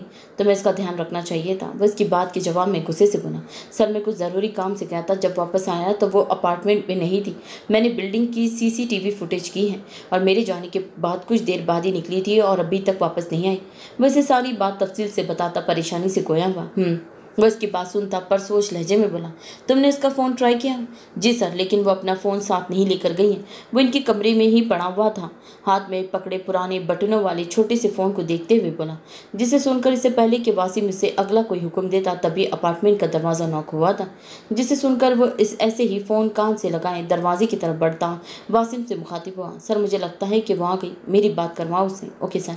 कामरा ने साथ दरवाज़ा खोला था, जहाँ अंदाजे के एन मुताबिक मारूफ काली चादर में खुद को मुकम्मल तौर पर छुपाए सर झुकाकर खड़ी थी, जिसे देखते उसने रास्ता छोड़ा था और चुपचाप अंदर दाखिल होकर अपने कमरे की तरफ बढ़ने लगी। जब दरवाज़ा बंद करते उसने पीछे से उसे मुखातिब किया, सर आपसे बात करना चाहते, जिस पर उसने रुक कर पलटते हुए उसकी तरफ देखा। जब इसने अपना फ़ोन उसकी तरफ बढ़ाया था, जिसे वो चादर से हाथ निकालते पकड़कर कान से लगा गई। अस्सलाम वालेकुम, कहाँ गई थी? उसके सलाम का जवाब देने के बजाय वो सीधे मुद्दे की बात पर आया था, जिस पर मारूफ ने दिल में इसे कोसा था। अलबत्ता जब बोली तो लहजे में वाज़ेह नमी घुली हुई थी। वो अम्मा की कब्र पर गई थी। लेकिन तुम्हें ऐसे बिना बताए नहीं जाना चाहिए था, आइंदा इस बात का ख्याल रखना। वह इसकी बात सुनकर सपाट लहजे में बोलता बिना इसे कोई दूसरी बात करने का मौका दिए फ़ोन बंद कर गया, जिस पर उसने आंखों में झूठे आंसू भरकर सामने खड़े उसके पीए की तरफ देखा था। क्या हुआ, डांट पड़ी? जिसे देखते वो हमदर्दी से बोला, लेकिन वो इसका फ़ोन वापस उसके हाथ में पकड़ाते हुए लबों पर हाथ रखकर बिना कोई जवाब देते रोते हुए अपने कमरे की तरफ भाग गई, जिसे कुछ पल देखने के बाद इसने लापरवाही से कंधे उचकाए थे और फिर किचन की तरफ बढ़ गया ताकि अपने लिए कॉफ़ी तैयार कर सके। मारूफ इस वक्त वासिम के पीए कामरान के अपार्टमेंट में थी, जहां वो इसकी माँ के कफन व दफन के बाद वासिम के कहने पर उसे लाया था, क्योंकि इस औरत ने वापस जाते ही मोहल्ले में बवाल खड़ा कर दिया था, जिस पर पूरे मोहल्ले वालों के कानों को हाथ लगाते उसे वहां रुकने से इनकारी थे। जबकि मकान मालिक ने भी फौरन इसे अपना घर खाली करने का बोला और वहाँ के हालात और वाक़यात को देखते हुए वासिम इसे अपने साथ ले आया था। लेकिन वो इसे अपने साथ हवेली तो किसी सूरत नहीं ले जा सकता था, इसीलिए जब तक इसके रहने का कोई मुनासिब इंतज़ाम नहीं होता वासिम ने अपने पीए को इसे अपने साथ रखने का बोला था। जबकि दूसरी तरफ फ़ोन बंद होने के बाद वासिम ने कुछ सोचते हुए मुस्कुरा कर नफ़ी में सर हिलाया था। आखिर कब तक बचोगी खुद से ही, सरगोशीनुमा आवाज़ में बोला। अलबत्ता आंखों में खास चमक थी, जिसे किसी शिकारी की आंखों में अपने शिकार के फंस जाने पर। इन सब से फारिग होकर जब वो दोबारा कमरे में आया तो अभी हाथ चेंज करके तब तक सो चुकी थी, जिसे देखते उसके होठों पर नरम मुस्कुराहट आई थी। फिर गहरा सांस खींचते हुए फ्रेश होने वॉशरूम की तरफ बढ़ गया। अब्रिश बेटा, जारिब ने छोटी सी उम्र में बहुत बड़ा दुख झेला है, जिसने उसे मुकम्मल तौर पर अंदर तोड़ कर रख दिया। वो बज़ाहिर चाहे कितना मर्जी मजबूत बन जाए या फिर ये जाहिर करे वो खुश है इससे अपनी ज़िंदगी में, लेकिन वो अपनी आंखों से जाहिर होती उदासी और इनके अंदर पल रही वहशत को अपने अपनों से नहीं छुपा सकते। इसी वजह से बाबा साईं ने उनके लिए आपका इंतखाब किया है कि आप अपनी मासूम शरारतों और हंसमुख नरम रवैये से उनकी ज़िंदगी खुशियाँ वापस लाएं, ताकि वह अपनी ज़िंदगी सिर्फ गुजारने के नाम पर ना बताए बल्कि खुशी से जिए। समझ रही है ना मेरी बात? कम मैं क्या कहना चाह रही हूँ? उज़्मा बेगम इसे जारिब की माजी में बताते हैदर शाह के इस फैसले के पीछे का मकसद भी उसे आगाह करते हुए नरमी से बोली, जिस पर इसने सिर्फ सर हिलाने पर इत्तेफाक किया था, क्योंकि वो इतना सब कुछ जानकर भी इस शॉक्ड की हालत में थी। मुझे अपनी बेटी पर पूरा भरोसा है कि वो ज़िंदगी के इस इम्तिहान को बहुत आसानी से पास कर लेगी। उसकी सबिया पेशानी पर शफकत से बुसा देते हुए वो मान से बोली थी, जिस पर वो हल्का सा मुस्कुराई, जिसे एक नज़र देखने के बाद उसे अंदर जाने का इशारा करके खुद ही वापस चली गई। इसे तो पता ही नहीं था कि जारिब के वालिदैन की डेथ ऐसे हुई थी, जिसे जानकर इसका मासूम दिल दहल गया था। शाह जारिब के ऐसे रवैये के पीछे ही यही वजह थी। वो इन्हीं सोचों में गुम बेध्यानी में कमरे में दाखिल हुई, जबकि फर्श पर पीछे कालीन में उसके पाँव का अटकता इससे पहले वो गिरती, जारिब शाह ने उसकी गिर हसान खींचते उसे गिरने से बचाया था। क्या हो गया भाभी, आपका ध्यान किधर है? अगर हम वक्त पर ना आते तो आपको कितनी बड़ी चोट लगती, और फिर तो आपके पहले जख्म भी ठीक नहीं हुए। वो उसे सीधा करते फिक्रमंदी से बोला, जिस पर नजरें उठाकर अब्रिश ने उसकी तरफ देखा था और बेसाख्ता आगे बढ़कर उसे के सीने का हिस्सा बनी। जबकि अब्रिश के संभल पर वो काफ़ी हैरान हुआ था, लेकिन फिर मुस्कुराते हुए इसके गिर्द अपना हसार खींच गया। लगता है हमारी भाभी रोमांस करने के मूड में है। हाँ, वह इसे ऐसे ही सीने से लगाए सरगोशीनुमा आवाज़ में बोला था, जिस पर फ़ौरन अब्रिश को अपनी पोजीशन का ख्याल आया और वो सुर्ख होते उसके नरम हसार तोड़ते पीछे होने लगी, लेकिन कामयाब ना हो सकी, क्योंकि अब जारिब इसे छोड़ने के मूड में नहीं था। जबकि उसके सुर्ख और मासूम चेहरे को देखते उसे बेसाख्ता उस पर प्यार आया और उसने झुकते हुए उसके गुलाबी नरम रुई जैसे गालों को होठों से हुआ था, जिस पर अब्रिश अपनी आंखें बंद करती उसकी पुश्त पर हाथों की गिरफ्त को कुछ और मजबूत कर गई। जाए कपड़े चेंज कर ले, लेकिन फिर एकदम इसे अपने हिसार से आज़ाद करते सपाट लहजे में बोला, जिसे सुनते अब्रिश ने हैरत से नज़र उठाकर उसकी तरफ देखा, जिसने लब सख्ती से भींच रखे थे, जबकि इसका सफ़ेद खूबसूरत वजीहा चेहरा हद से ज़्यादा सुर्ख हो रहा था, जिस पर वो परेशान हुई। वो इससे पहले कि वो कुछ कहती इसे अपने दाएं हाथ पर नमी का एहसास हुआ। इसे हैरत से उसकी शर्ट को छोड़ते हुए अपने हाथ को देखा, जिस पर खून लगा हुआ था। ये क्या हुआ है आपको? कपकपाती आवाज़ में उसकी तरफ देखते सवाल किया, फिर बिना वक्त ज़ाय किए आगे बढ़कर उसकी पुश्त को देखा, जहां बाएं तरफ कंधे के पास सफ़ेद शर्ट पर सुर्ख धब्बे नुमाया हो रहे थे, जिसे देखते ही उसकी आंखें लबालब आंसुओं से भर गई थी। आपको चोट लगी है और आपने हमें या किसी को बताया भी नहीं? दोबारा उसके सामने आते हुए बुरी तरह रोते हुए गुस्से से बोली। बस इसीलिए नहीं बताया था, सब लोग परेशान हो जाते जैसे अभी आप हो रही हैं। कुछ नहीं हुआ है हमें, बस एक मामूली सी चोट है। इसके बहते आंसू साफ करते नरमी से गोया हुआ, ये मामूली सी चोट है? देखिए अभी भी खून बह रहा है और आप इसे मामूली कह रहे हैं? वो अपना हाथ इसके आगे करती परेशानी और गम व गुस्से की हालत में बोली, जिस पर इसने नफ़ी में सर हिलाया था। और इससे पहले कि वो लब्बों से कुछ कहता, अब्रिश ने उसके लब्बों पर हाथ रखते उसे खामोश करवाया और फिर खामोशी से उसका हाथ पकड़कर बेड की तरफ बढ़ने लगी, जिस पर ना चाहते हुए भी जारिब अपने कदम बढ़ाए थे।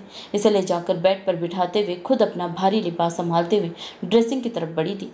फिर वार्डरोब से फर्स्ट एड बॉक्स निकाल कर लाई और बिना वक्त ज़ाय के ज़ारिब की शर्ट के बटन खोलने लगी।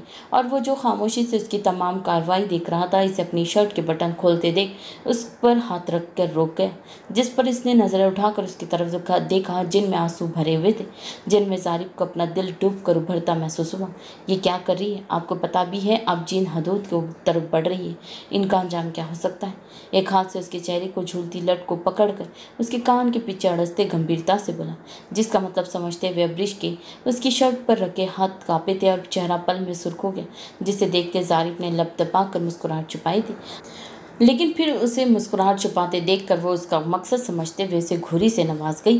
मुझे पता है कि मैं क्या कर रही हूँ और इसका हर अंजाम भुगतने के लिए भी तैयार हूँ, वह उसकी आंखों में आंखें डालकर बोली थी, जबकि इसकी हिम्मत पर ज़ारिब ने दांत में आबरू उठाई। फिलहाल मेरे शौहर के बीमार रहे हैं, इनके जख्मों पर मरहम लगानी दे मुझे।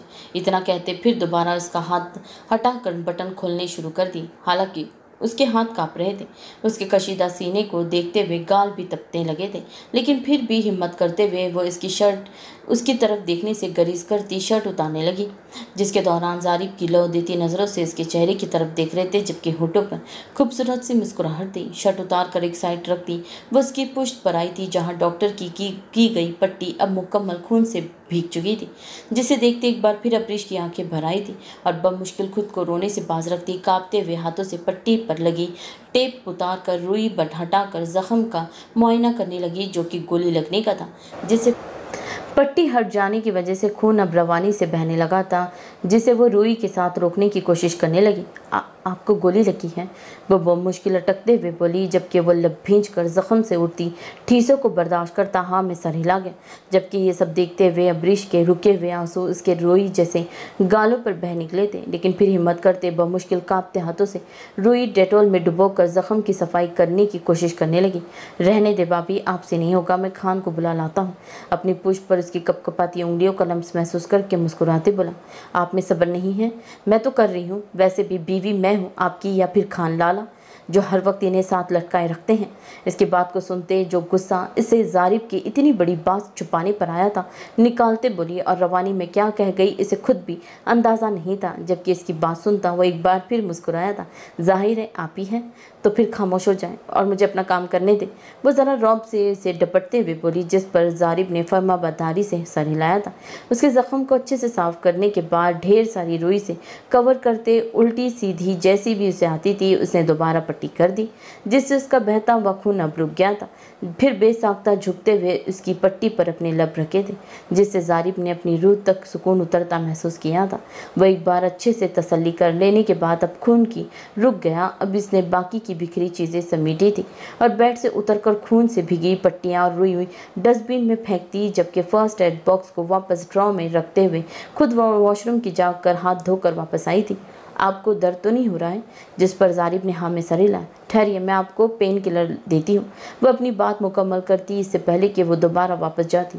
ज़ारिब शाह खींच कर इसे अपनी गोद में बिठाया था, जिस पर वो सटपटाई थी। मेडिसिन नहीं चाहिए, वह उसके गिरफ्त सख्त करते गंभीरता से बोला। तो फिर और क्या चाहिए? वह उसकी आंखों में देखते हुए बोली, सुकून।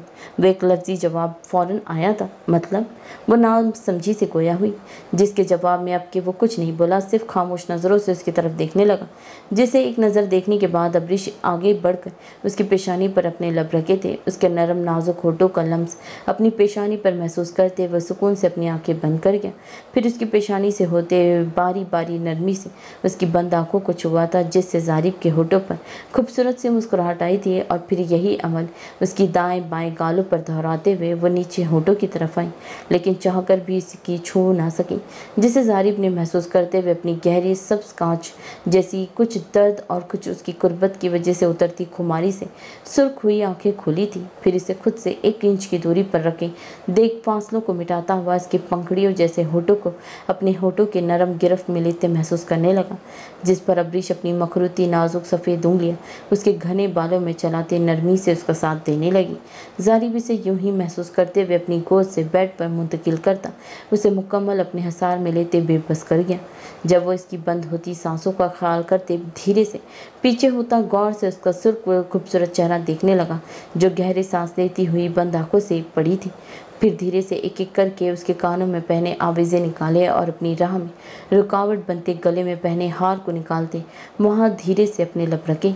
वो इससे पहले कि वो इसके वजूद से दुपट्टे से आज़ाद करता, अब्रिश ने इस पर अपनी गिरफ्त मजबूत करके उसे रोका, जिस पर जारिब ने सवालिया नज़रों से उसकी तरफ देखा, जो अपनी सुर्ख आंखें खोल कर उसकी तरफ देख रही थी। वो आपने बताया नहीं आपको ये चोट कैसी लगी? जैसे भी लगी आप जानकर क्या करेगी? उसके सवाल के बदले सवाल करते उसने एक बार फिर उसे नरमी से छुआ। प्लीज़ बता दे।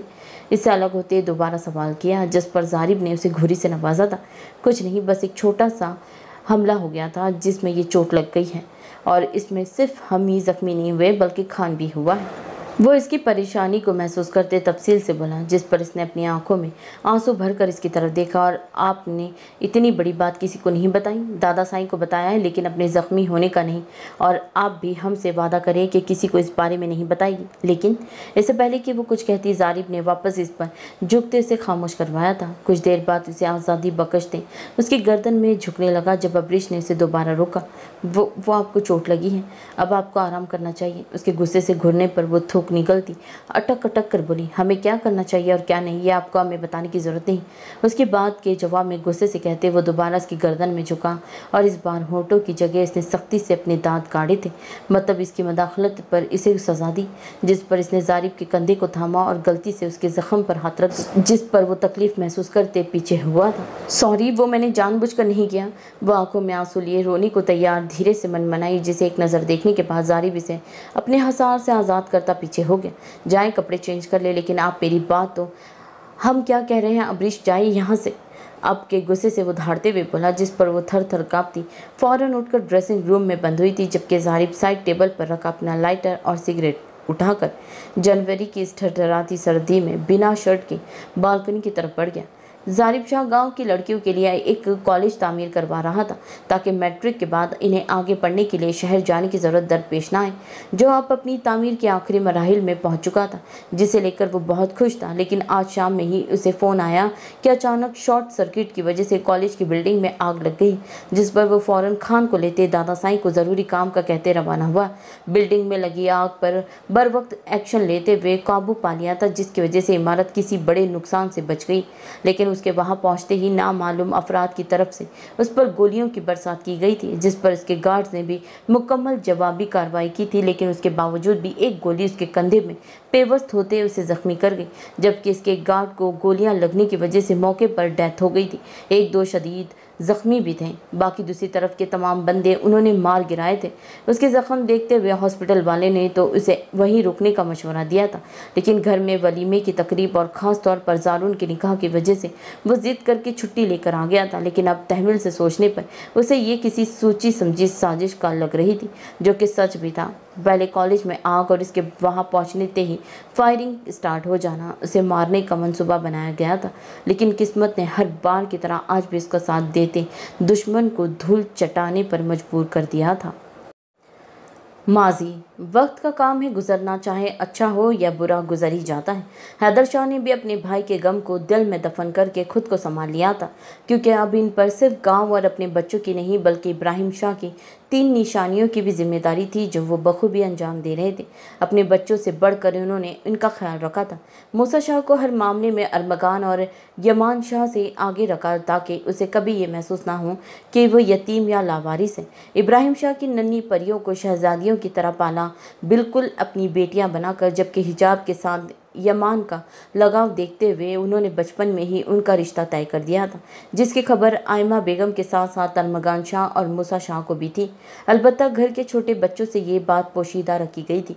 दूसरी तरफ बढ़ती उम्र के साथ यमान शाह की दोस्ती हिजाब शाह से गहरी से और गहरी होती जा रही थी। अगर यमान के लिए वो इसकी ज़िंदगी थी, तो हिजाब के लिए भी वो रुबाब के बाद उसकी पूरी दुनिया।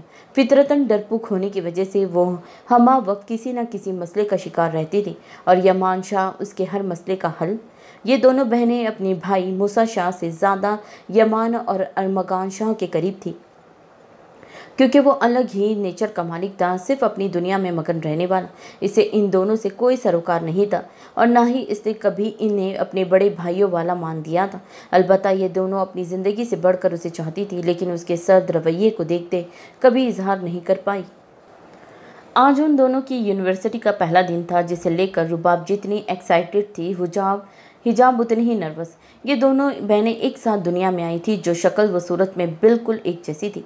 लेकिन दो चीज़ें थी जो इन्हें अलग बनाती थी, एक इन दोनों की आंखों का रंग और दूसरे उनके बाल। हिजाब शाह की आंखें गहरी सब्ज, जबकि रुबाब की नीली गहरी समंदर जैसी। हिजाब के बाल यहाँ घुंघराले थे, वहीं रुबाब की हद से ज़्यादा सिल्की और स्ट्रेट।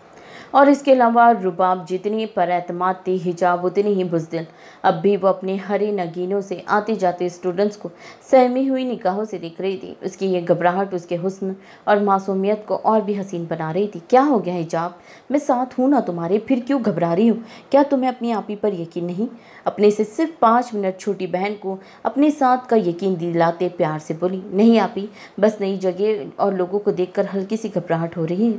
मेरे होते हुए तुम्हें टेंशन लेने की ज़रूरत ही नहीं है। चलो मुस्कुराओ।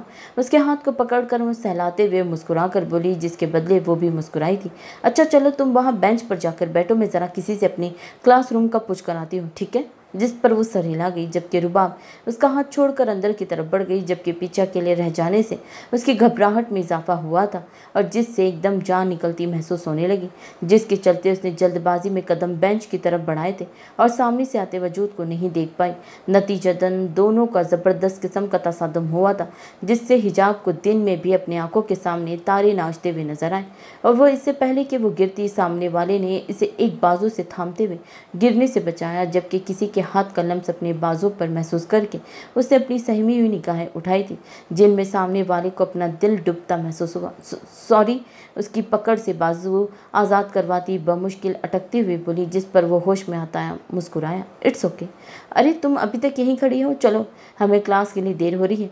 और इससे पहले कि वो इससे कोई और बात करता, रुबाब वहाँ आती जल्दबाजी में आगे पीछे देखे बिना ही उसे खींचकर अपने साथ ले गई, जबकि पीछे खड़े मोहसिन हयात को एक पल के लिए अपना दिल भी उसके साथ खुद से दूर जाता हुआ महसूस हुआ।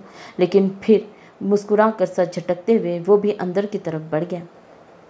हाल वासिम ऑफिस जाने के लिए तैयार हो रहा था जब अभिया का इसका कोट लेकर उसके पीछे आ खड़ी हुई थी, जिसे आईने से वासिम ने हैरान नज़रों से देखा। लेकिन उसके अमल से उसे खुशी भी हुई थी, जो इसने जाहिर नहीं की। अलबत्ता बाजू सीधे करके कोट पहन लिया था, जिसके बाद वो पलटती जब वासिम ने अपना रुख बदल के एक हाथ से उसके बाजू को थामते हुए उसे रोका था, जबकि दूसरे की पुश्त उसकी पेशानी पर रखी। अलबत्ता चेहरे पर नाकाबिल फ़हम से तासरात थे, जबकि इस अमल पर अब के हैरान होने की बारी अबिया की थी। क्या चेक कर रहे हैं? देख रहा हूँ कि कहीं तुम्हें बुखार विकार तो नहीं। उसकी बात के जवाब में वो लब दबाकर बोला, मतलब तुम्हारी ये फर्मा बरदारी और खिदमत गुजारी हजम नहीं हो रही। जबकि इसका मतलब समझते अभिया ने उसे घूरा था। ज़्यादा खुश होने की ज़रूरत नहीं है, बस बड़ी मम्मा ने बोला शौहर के काम अपने हाथ से करने चाहिए, इस पर अमल कर रही हूँ, वरना मुझे कोई शौक नहीं है। वो टक्का सा जवाब देती पलटने लगी जब वासिम ने दोबारा खींचकर उसे अपने हसान में लिया था। इसके अलावा शौहर की दूसरी ज़रूरतों का भी ख्याल रखना चाहिए, ये नहीं बताया तुम्हारी बड़ी मम्मा ने? उसके गाल को नरमी से सहलाते मायने खेजी से बोला, जिस पर वो सुर्ख हुई थी, जबकि नज़रें उठाना मुश्किल हो गया। अभिया मुझे तुम्हारे इन कामों की ज़रूरत नहीं है, बल्कि तुम्हारे एतबार और सादगी है। नेक्स्ट टाइम जब भी तुम्हें मेरे खिलाफ कोई भी बात पता चले तो अपने दिल में मेरे लिए बदगुमानी लाने से पहले एक बार मुझसे पूछ ज़रूर लेना, क्योंकि हर अमल के पीछे कोई ना कोई वजह ज़रूर होती है। और ये मैं तुम्हें अपनी आदत के बरखिलाफ जाकर बता रहा हूँ, क्योंकि मेरी ज़िंदगी में सिर्फ चंद गिने चुने लोग हैं जिन्हें मैं कोई अहमियत देता हूँ, वरना बाकी सारी दुनिया जो मर्जी सोचती रहे, मुझे फ़र्क नहीं पड़ता। वो एकदम ही सीरियस होते उसे नरमी से समझाते हुए बोला, जिस पर अबिया काफ़ी हैरान हुई थी, क्योंकि उसने ड्रैगन का ये पहली बार रूप देखा था। वो इतना नरम लहजा कि बमुश्किल उसे गश आते आते बचा, वरना इसने तो इसे हमेशा आग उगलते ही देखा था। लेकिन वो इसके लिए अहम थी, ये जानकर इसे बहुत खुशी हुई थी। समझ आई बात? इसे खामोश नज़रों से खुद की नज़र देखते पाया तो इसे थोड़ा और अपने करीब करते प्यार से खोया हुआ, जिस पर अभिया ने मुस्कुरा कर सर हिलाया था। और वासिम ने आगे बढ़कर बहुत मोहब्बत के साथ उसकी पेशानी पर अपने लब रखे, जिस पर अभिया ने आंखें बंद करके अपनी रूह में सुकून उतरता महसूस किया। साईं, आप अभी भी नाराज़ हैं मुझसे? अबरीश के सवाल पर आईने के सामने खड़े तैयार होते ज़ारिब शाह के बालों में ब्रश करते हाथ एक पल के लिए थमे, लेकिन फिर इसे बिना कोई रिस्पॉन्स दिए उसने अपना काम शुरू दोबारा कर दिया। ब्रश करने के बाद खुद पर परफ्यूम स्प्रे करते ड्रेसिंग टेबल से घड़ी उठाई थी और इससे पहले कि वो पहनता अबरीश ने आगे बढ़कर उसके हाथ को थामा था, जिस पर इसने अपने लब भींचे। अलबत्ता कहा कुछ नहीं और ना उसका हाथ झटका, बस खामोश नजरें उसकी तरफ उठाई थी। मैंने जानबूझकर नहीं किया था, प्लीज़ सॉरी, उसके चेहरे की तरफ देखती मासूमियत से बोली, जिसके जवाब में अब भी बस खामोशी थी। फिर इसे एक साइड करते बेड पर रखे अपनी चादर उठाई थी, जिस पर अबरीश के सब्र का पैमाना लबरेज हुआ और वो आगे बढ़कर उसके सीने का हिस्सा बनती फूट फूट कर रोना शुरू हो गई, जिस पर ज़ालिम ने उसके खूबसूरत बालों को एक हाथ में पकड़कर उसका चेहरा मुकाबिल किया था। हमने आपको पहले ही बताया था, हमारे करीब आने पर हमें झटकने या फिर रोकने की कोशिश मत करिएगा। इस बात पर हम कोई भी कॉम्प्रोमाइज़ नहीं करेंगे। हम अगर चाहे तो पल में आपकी सांसों पर काबिज होकर आपकी रूह में उतर जाएं, आपके पूर में अपने लम्स की छाप छोड़कर हुक्मरानी करें, लेकिन हम ऐसा नहीं चाहते। हम आपके साथ नरम रवैया इख्तियार करना चाहते हैं। हमें झटक कर हमारी अन्ना को ठेस पहुंचाकर हमें हमारे असल रूप में आने पर मजबूर ना करें, क्योंकि ये आपकी नन्ही सी जान पर बहुत भारी पड़ेगी। वो उसकी आंखों में आंखें डालकर एक एक लफ्ज़ पर ठहर ठहर कर बोला, जिस पर अबरीश ने उसकी तरफ सहमी हुई निगाहों से देखा, जबकि आंखों से दो मोटी टूट कर गालों पर बह निकली। और वो जो एक बार फिर सॉरी कहने वाली थी, उसके गुस्से को देखते लब बेआवाज़ फड़फड़ा कर रह गए, जिन्हें इतने करीब से ज़ारिब ने बहुत गौर से देखा था। जी मैं तो आया कि ये 2 इंच का फासला मिटाकर इसे छू ले, लेकिन वो इसे इतनी जल्दी माफ़ करने का इरादा नहीं रखता था, इसीलिए लब भींच कर अपने जज्बात पर कंट्रोल करता इसे एक साइड करते चादर उठाकर वहाँ से जाने लगा। जब कुछ याद आने पर पलटा, अपनी पैकिंग कर लीजिएगा, शाम में हम शहर वापस जा रहे हैं। जिसे सुनते अबरीश ने परेशानी से उसकी तरफ देखा, लेकिन साई एनी प्रॉब्लम? फिर उसके सपाट लहजे में नफ़ी में सर हिला गई, जिसे एक नज़र देखने के बाद वो पलट कर वहाँ से निकलता चला गया, जबकि अबरीश परेशान सी बेड पर बैठ गई। यह तो इसने कभी सोचा नहीं था कि वो ज़ारिब के साथ उसके शहर वाले घर में रहेगी। वो कैसे रहेगी अपनों से दूर, अकेले वहाँ इसके साथ? लेकिन ज़ारिब को इनकार भी नहीं कर सकती थी, वो पहले ही उससे नाराज़ था। ना जाने ये बात सुनकर कैसा रिएक्शन देता। इसे परेशानी से नज़रें उठाकर सामने लगी इस तस्वीर को देखा था और इसकी बेरुखी को याद करते हुए आंखें लबालब आंसुओं से भर गई। दूसरी तरफ शहर जाने की टेंशन उसके बहते आंसुओं में और रवानी ले आई थी, लेकिन इस मसले का इसे कोई हल नज़र नहीं आ रहा था, सिवाय रोने के, जो वो बखूबी अंजाम दे रही थी। अबरीश अपनी कमरे में पैकिंग कर रही थी जब अबिया और ज़रमी ने दरवाज़ा नॉक करती अंदर दाखिल हुई, जिन्हें देखकर वो मुस्कुराई थी। क्या कर रही हो भाई? ये कहाँ जाने की तैयारी हो रही है? जबकि इसको पैकिंग करते देख दोनों ने बारी बारी सवाल किया, जिस पर इसने उदास नज़रों से उनकी तरफ देखा था। उन्होंने बोला है पैकिंग करने को, शाम में वापस शहर जा रहे हैं और साथ मुझे भी ले जा रहे हैं। इनके सवाल करने पर वह अफसरदगी से गोया हुई। लाला शहर जा रहे हैं? लेकिन उन्होंने तो घर में किसी को नहीं बताया। अभी दिन ही कितने हुए हैं शादी को? पता नहीं बिया, उन्होंने मुझे तैयारी करने का बोला। उसकी बात के जवाब बस इतना ही बोली, जबकि उसकी उदासी इन दोनों को वाज़ेह महसूस हुई थी। अच्छा ये छोड़ो, तुम इधर आओ हमारे पास। जिसे देखते उसने बेड पर जगह बनाते उसे अपने पास बुलाया था और इसे दरमियान में बिठाकर खुद दाएं बाएं बैठ गई। तुम क्यों इतनी उदास हो? क्या तुम लाला के साथ शहर नहीं जाना चाहती? उसका झुका चेहरा ऊपर उठाते नरमी से पूछा। नहीं, ऐसी बात नहीं है, बस आपसे दूर जाने का सोचते दिल घबरा रहा है। कभी गई नहीं ना अकेली की कहीं, बस इसे नहीं। अरे पागल, तुम अकेली थोड़ी जा रही हो, लाला भी तुम्हारे साथ होंगे। वैसे भी हर लड़की का असल घर वही होता है जहाँ उसका शौहर रहे, और वैसे भी लाला हर हफ्ते हवेली का चक्कर लगाते तो हैं, तुम भी आ जाया करना साथ। उसकी बात के जवाब में रसान से समझाती बोली, जिस पर इसने सिर्फ सर हिलाने पर ही इत्तेफाक किया था। क्या हुआ अबरीश, उसके अलावा भी कोई बात है? उसकी परेशान सूरत देखते एक बार फिर नरमी से सवाल किया, जिस पर इसने नज़र उठाकर इन दोनों की तरफ देखा। तुम हम दोनों पर भरोसा कर सकती हो? इसे शीश व पंच का शिकार होते देख उसके हाथ पर अपना हाथ रखते बोली, वो हाँ बोलो, वो मुझसे नाराज़ है। जिस पर हैरत से इन दोनों ने उसकी तरफ देखा। लाला नाराज़ है तुमसे? क्या किया तुमने? मतलब वजह क्या थी? दोनों ने हैरान होते बारी बारी सवाल किया, जिस पर वो सोचने लगी अब इन दोनों को क्या जवाब दे। अब असल वजह तो इन्हें बताने से रही, जिसे सोचते हुए इसके नरम व नाजुक गाल सुर्ख हुए थे। वो तुम लोग छोड़ो, बस मनाने का तरीका बताओ मुझे। लेकिन ऐसे कैसे? पहले तुम मुझे वजह तो बताओ, हम कुछ मदद कर पाएंगे। अब कि उसका रूप पलटते हुए ज़रमीन बोली थी, जिसकी तायीद अभियान ने भी की थी। यार अब भी मैं क्या बताऊँ, तुम लोग खुद ही समझ जाओ ना। वो सुर्ख चेहरे के साथ चिढ़ते हुए बोली। ओह तो ऐसी बात है। उसके सुर्ख तपे हुए चेहरे को देखते दोनों ने ओह को लंबा खींचा था, जिसे सुनते अब्रीश ने शर्मा कर अपना चेहरा हाथों में छुपाया था, जिस पर वो दोनों कहका लगा कर हंसी थी। तो पागल सॉरी बोल देना सिंपल, बोला था लेकिन वो नहीं मान रही। तो फिर वो वाला गाना गाकर उनसे ही तरीके से पूछ लेना। ज़मीनी की बात पर अब्रीश ने सवालिया नज़रों से उसकी तरफ देखा। यार वही रूठे हो तुमको कैसे मनाऊं पिया, बोलो ना, हाय बोलो ना। वह शरारत से नाव को लंबा खींचती हुई, जिस पर अब्रीश ने उसके कंधे पर एक धमोका जड़ा था, जबकि इसके बरक्स अभिया ने कहका लगाया, कमीनी दफा हो जा। इतना कहते खुद से दूर धकेला। अलबत्ता वो हंसते उसे गले से लगी थी, जबकि अब्रीश ने अब रोने वाली सूरत बनाई थी। अच्छा यार सोचते हैं कुछ, तुम परेशान ना हो तो। तुम ऐसा करना, अभी कुछ दिनों बाद लाला की बर्थडे आ रही है, तुम इन्हें अच्छा सा सरप्राइज़ देना और साथ साथ सॉरी भी बोल देना। मुझे पक्का यकीन है वो मान जाएंगे। अच्छा सच कह रही है, वो मान जाएंगे? अभिया की बात पर उसने खुशी होते दोबारा तायीद चाही थी। हाँ बिल्कुल मेरी जान, उसे प्यार से अपने गले लगाते बोली। और अगर ना माने तो मेरे आइडिया पर अमल करके देख लेना। ज़रमीनी के बात पर उसने सवालिया नज़रों से देखा। अरे वही रूठे हो तुमको कैसे मनाऊं पिया, बोलो ना, हाय बोलो। इससे पहले वो जुमला मुकम्मल करती अब्रीश ने पास रखा पिल्लो उठाकर उसे मारा था, जिस पर हंसते हुए उसने एक आंख दबाई थी, जिसे देखते अब्रीश ने शर्माते हुए अभिया के सीने में अपना चेहरा छुपाया था, जबकि इस हरकत और मासूमियत को देखते कमरे में दोनों के कह गूंजे थे।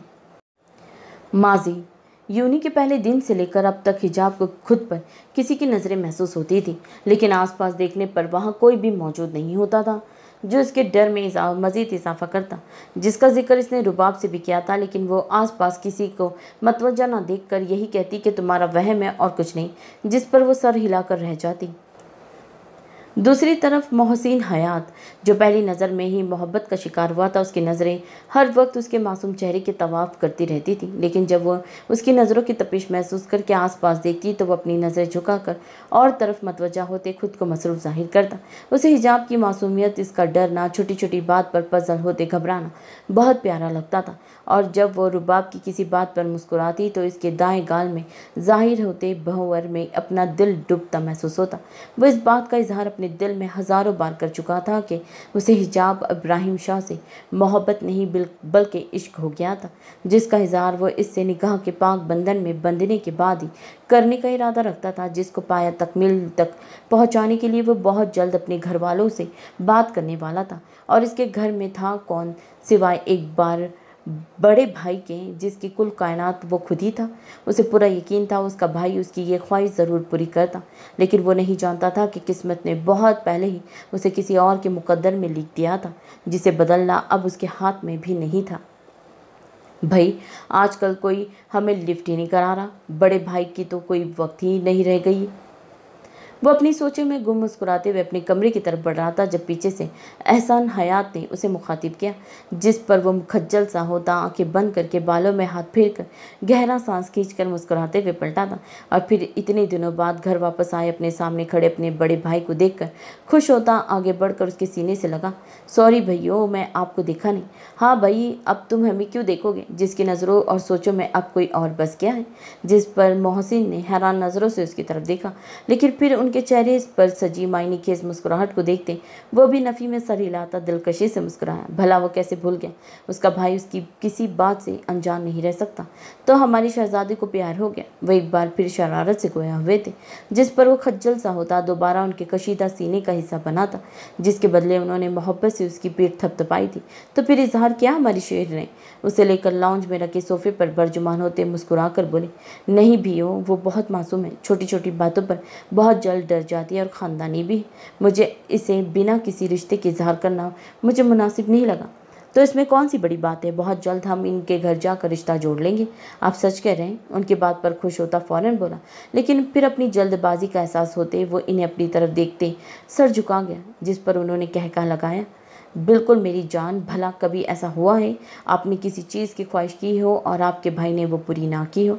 जिस पर इसने मुस्कुराते हुए नफ़ी में सिर हिलाया। हम बहुत जल्द उनके घर अपने लाडले का रिश्ता लेकर जाएंगे, लेकिन अभी तो आपकी शादी भी नहीं हुई। मैं आपसे पहले शादी कैसे कर सकता हूँ?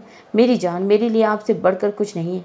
और रही मेरी शादी की बात तो वो कर लेंगे, इसमें कौन सी बड़ी बात है? जिस पर वो भी मुस्कुराकर सर हिला गया। अच्छा, आपने इस बार बहुत दिन लगा दिए वापस आने में। जिसके बाद वो दोनों भाई आने वाले वक्त से अनजान मुस्कुराते हुए दूसरी बातों में मसरूफ हो गए। हाल सर, मैं कोशिश तो कर रही हूँ। आपको समझना होगा, मैं निकाह को लेकर वासिम शाह पर किसी भी किस्म का दबाव नहीं डाल सकती। और वैसे भी मेरी माँ को मरे अभी दिन ही कितने हुए? कुछ दिन तो ये रोने धोने का ड्रामा कंटिन्यू करना ही होगा। वो बहुत शातिर इंसान है। अगर इसको मुझ पर किसी भी किस्म का शक हो गया तो हमारा सारा बनाया प्लान खराब हो जाएगा। मारूफ अपनी कैबिन में बैठी बहुत धीमे लहजे में अपने बॉस को समझा रही थी, जो उसे जल्द से जल्द वासिम से निकाह करने का बोल रहा था। मैं वो सब नहीं जानता, मुझे हर हाल में नतीजा चाहिए। मैं पहले ही तुम्हें ज़रूरत से ज़्यादा वक्त दे चुका हूँ। अगर अगले एक हफ्ते में तुमने ये काम मुकम्मल नहीं किया तो तुम्हारे लिए बिल्कुल अच्छा नहीं होगा।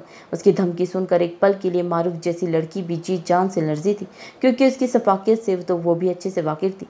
बहुत से दिल दहला देने वाले नज़ारे अपने आंखों से जो देखे रखे थे।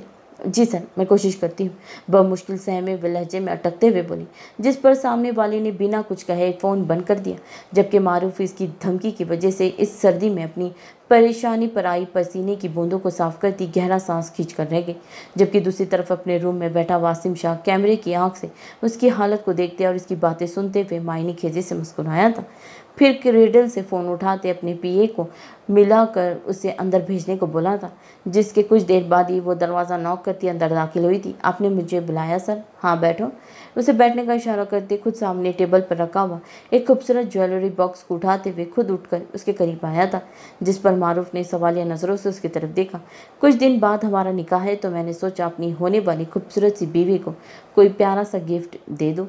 अपने होठों पर दिल फरेब मुस्कुराहट सजाए बहुत प्यार से गोया हुआ, जिस पर मारूफ ने शर्माने की एक्टिंग करते नजरें झुकाई थी।